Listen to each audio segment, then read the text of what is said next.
What's the coolest thing you can say about one of your ancestors? My great-grandmother was the very first woman they allowed into medical school in Hong Kong. It was back in the day. She was a doctor. My grandfather, her son, became a surgeon. My uncle, his son, is a surgeon. Unfortunately, the 3-generation streak for becoming a doctor has been broken by me, my siblings and cousins. None of us have come close to wanting to become doctors. Sorry, die poor. An ancestor of mine fought in and was injured in the Civil War. Years later he died in an accident during a reenactment of the battle he was injured in. That's some Final Destination type crap right there. My cousin was Preacher Rowe, all-star pitcher for the Brooklyn Dodgers. The coolest thing I can say is that on the 12th of October, 1949 he threw a complete game shutout against the New York Yankees in the World Series, the only game Brooklyn won against New York in that series. Rowe's mother was a sister to my great-granddad. When Rowe pitched in the World Series, it was a really big deal for my family. They got to travel to New York for the game. My great-grandmother rode on the team bus across town. Rowe played with Jackie Robinson and many other Dodger greats from that time period. I met him a few times growing up, mostly at funerals unfortunately, but he did come to my house for a day and visit with me and my dad. He loved to talk baseball, but he also knew a lot about the family. The house my parents live in was built by my great-great-grandfather, so that was Rowe's grandfather, and he spent a lot of time there as a kid. He passed a few years back, but he lived quite a life. My great-great-granddad was a boxer who fought 245 times. He once had 2 fights in one day. In one instance, he finished work at Billingsgate Fish Market in London, took the train up to Liverpool, fought about, had his purse and clothes stolen, and still made it back in time for work the next day. He was killed in the Somme in 1916. I'll give you that, it was some story.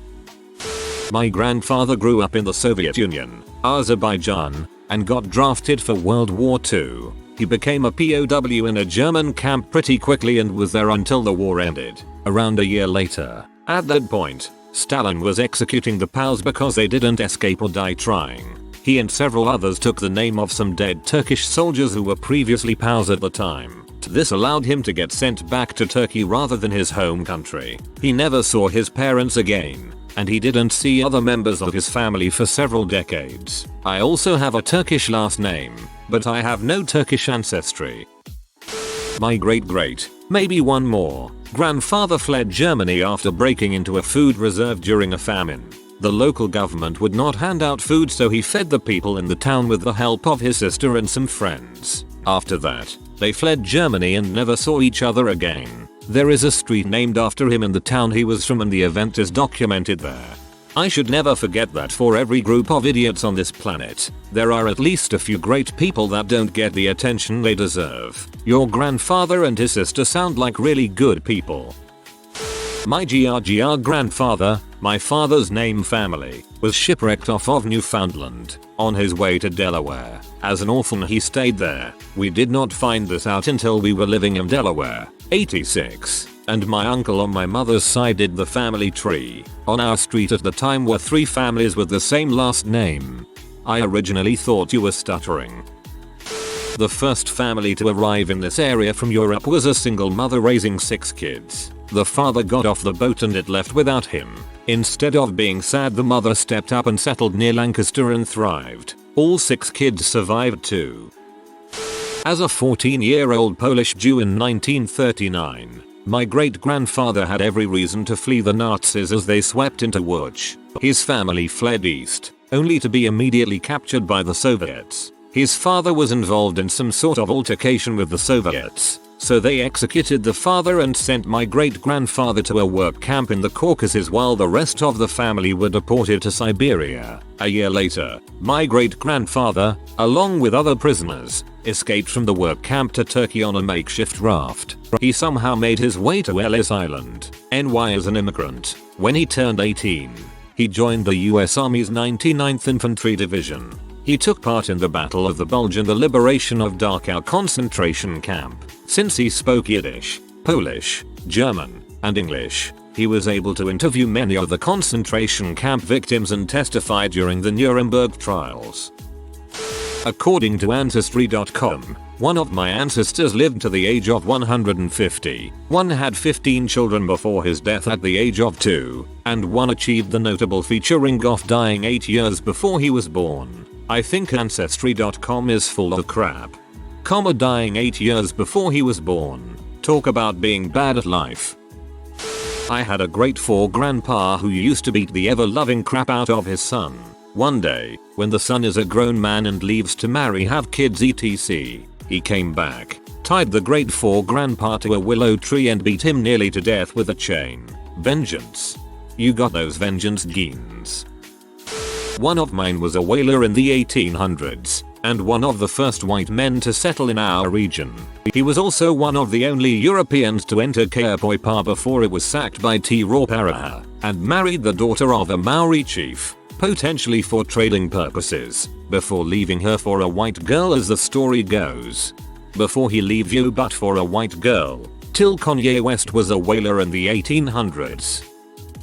My ancestor was in line to inherit an enormous Irish estate that was, at one time, essentially the whole of County Kerry. That all fell apart because they fell in love with a Protestant, eventually eloping to America, leaving behind a life of enormous privilege and inherited wealth in favor of one of love. The family attempted to track them down, ordering her to be brought back and him to be killed. They never found them, though. My direct tree descends from a child they had whilst still in Ireland, who eventually came to England. I also have mystery relatives in the USA somewhere, via children they had later on after eloping for their lives. TLDR, if not for a story of forbidden love, I'd probably be Irish and rich. The way these things go, more likely scenario is you not existing. My grandmother went to high school with Janis Joplin. My grandma died when I was really young, so I never actually got the chance to ask her about this. It was just a family story. Looked it up just now to make sure my family wasn't totally full of it, and yep, found a reunion page that lists deceased classmates and my grandmother's photo is there alone with Janis Joplin's. My dad apparently smoked a joint with Janis Joplin when he was in high school and she was a bit older. Before she got huge he was with a couple of buddies and they had mutual friends. He said he never liked her. My great-grandmother outlived 2 husbands and survived technically both world wars. Born in 1917. She passed away this year weeks after becoming 100 years old. My grandmother was the same way, but only one husband who died in 1970. She lived from 1970 to 2017 as a widow. She just died this year. My ancestors on my father's side were blacksmiths. It may not be the coolest thing in the world, but I find it freaking awesome. If they were in the future, they'd probably be calibrating guns. Piece of land was promised to 2 families, one of them mine. When it was brought to the attention of the king, he decried that the first family to get to the land could claim it. Fastest way was by boat. We were losing. One of my family members chopped off his hand and threw it to shore. We were the first and claimed the land. My grandfather beat the pee out of a cop while his innards were falling out of his stomach because my grandma was speeding and he wouldn't let them go so he could get to a hospital. Dude was tough. Survived several heart attacks, strokes, 30+ surgeries, 2 different cancers, the Korean War, getting blasted by a grenade, but brain cancer finally did him in.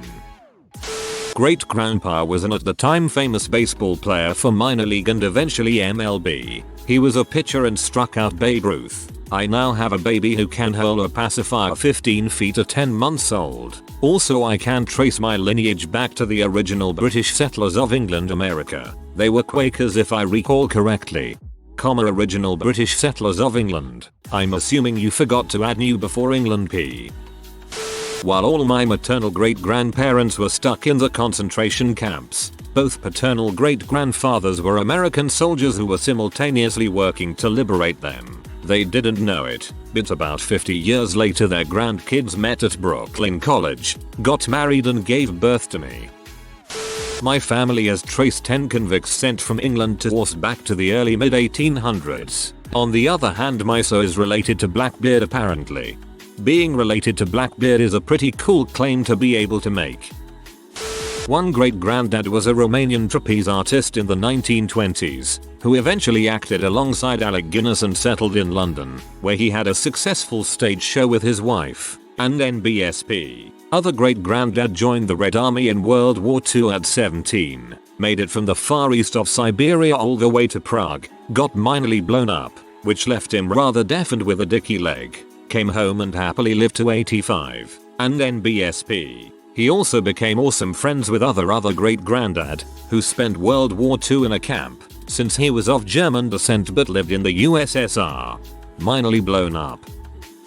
Not necessarily an ancestor, but my great-grandfather, one of Canada's oldest living Mounties, retired and became a fireman for a few years. One day he was on a riding lawnmower cutting his friend's grass while they were out of town. Well, he got too close to the edge of a hill and it rolled on top of him, maiming his leg beyond repair. My great-granddad tied his belt around his leg to slow the bleeding, dragged himself back up the hill and called 911. When the paramedics arrived, he was on the porch with a beer and a smoke wondering what the heck took them so long. The first time I can recall meeting him was in the old folks home he resided in. My brother and I were screwing around with his fake leg when our dad caught us and started telling us off. My great-granddaddy grabs the leg out of my dad's hands and starts kicking him in the butt with it, yelling "You don't fuck yell at my grandkids like that." My great-grandfather was a bad butt, and I hope I can he half the man he was someday.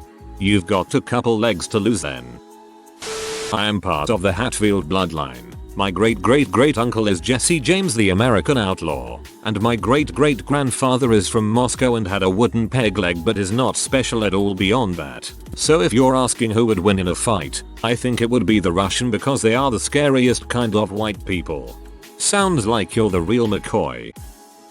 If you go back to the early 1700s, one of my ancestors was a Royal Navy sailor who later became a pirate and died in the Caribbean. My great-great-granduncles were Orville and Wilbur Wright. They were the brothers of my grandma's grandma, or something like that. I'd have to dig out my grandpa's genealogy book to tell you exactly. Someone else in this thread mentioned the Wright brothers. Go on, find your long-lost relative. My ancestors had tickets to the Titanic, but they were running late and missed the ship. My grandma still has the tickets somewhere. My grandma still has the tickets somewhere. Those would be awesome to bring to Antiques Roadshow. My great-grandmother was a Russian Jew. When she married my Italian Catholic great-grandfather and namesake, her family sat shiva because she was dead to them. That is kinda sad. All of them had sex with the proper people and at the proper times to eventually lead me to living. And because of that, I'll be alive when Infinity War comes out. Don't get ahead of yourself now.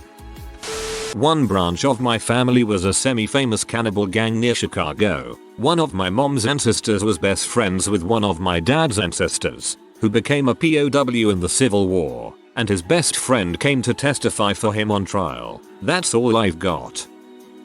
My great-great-grandmother was a college-educated woman who divorced her husband and moved to the US from Lithuania with her children, where she was successful and happy. Being a divorced, educated Jewish immigrant must have been extremely tough for people to accept, but she freaking nailed it.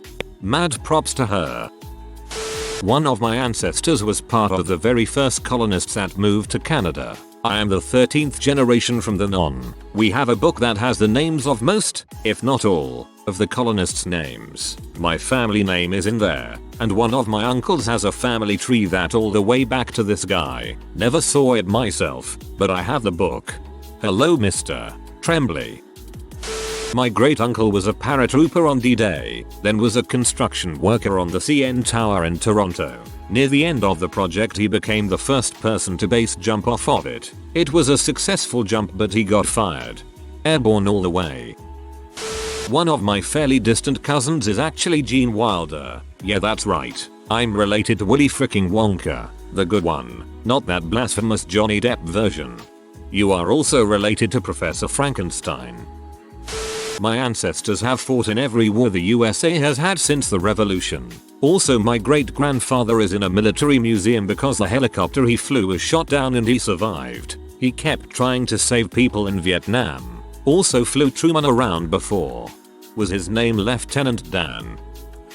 I only just found out that my great-great-grandmother is the illegitimate child of Queen Emma of the Netherlands she had with the gardener, so that's pretty cool. We still have the bracelet the Queen gave her for her birthday.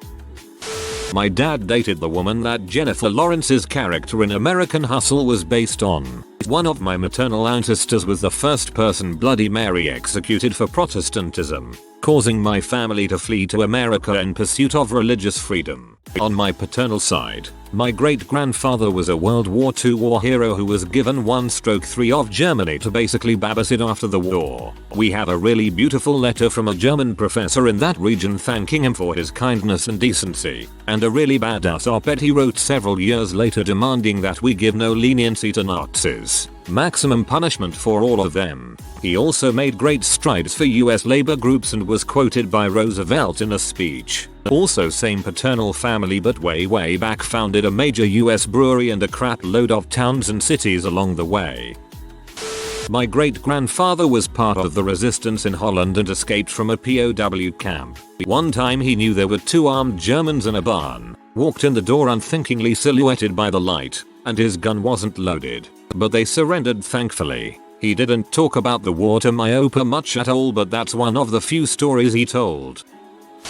Great-great-grandfather was the most senior officer to die at Waterloo. There was apparently some frick up with his luggage, and his uniform hadn't arrived, so he had to fight at Waterloo in a bloody suit and top hat. The Duke of Wellington apparently said he was a terrifying man with a furious temper, but there was no man finer for getting a job done. Got shot through the head while leading the charge against a French column. Family folklore says his top hat got blasted off by a cannonball shortly before his death. My great-great-great-great-great-great-great-great-grandfather was a silversmith. He made the inkwell George Washington used to sign the Declaration of Independence. If you've ever been to Independence Hall in Philly, you may have seen it. My great-great-grandfather broke a promise he made to an old gypsy, stole her pig, and is solely responsible for a curse that has plagued my family for 100 years. My great-great-great-uncle was the first man to survive traveling the whole Amazon River. During this expedition, he was shot in the chest with a poison dart. Back then most medical experts would close the wound to try to help it heal, but this would be a death sentence. Because he didn't have the wound closed right away, he survived and lived to be 98. He also discovered several species of birds. Nuck-Nack was largely considered a ladies' man of his cave back in 10,001 BC. He wasn't the most handsome, like Crag, or the best hunter, like Dark, but he had a quiet confidence and a large penis that enabled him to impregnate many of the ladies of the cave, and further the advancement of his family line. Long live Nuck-Nack. I'm fairly certain that cavemen lived a while before 10,000 BC. The majority of my ancestors were adventurers and often had children abroad, so the family is spread across the globe. My current girlfriend is French and I'm from the UK, so I guess I'm doing them proud. My great-granduncle was an infamous horse thief during and after the Civil War. Less cool is that he did it for the Confederacy. My great-great, etc. Gramps went AWOL on the Confederate side during the Civil War. All these people in here with their Vikings and heroes. Oh well. That he was supposedly kicked out of Ireland for trying to run over a group of nuns with a buggy. My grandpa, everyone. Also, his cousin's dog was in the movie The Quiet Man, our family's claim to fame. If you are new to the channel, you can subscribe. I publish new videos every day. Until then, check another video.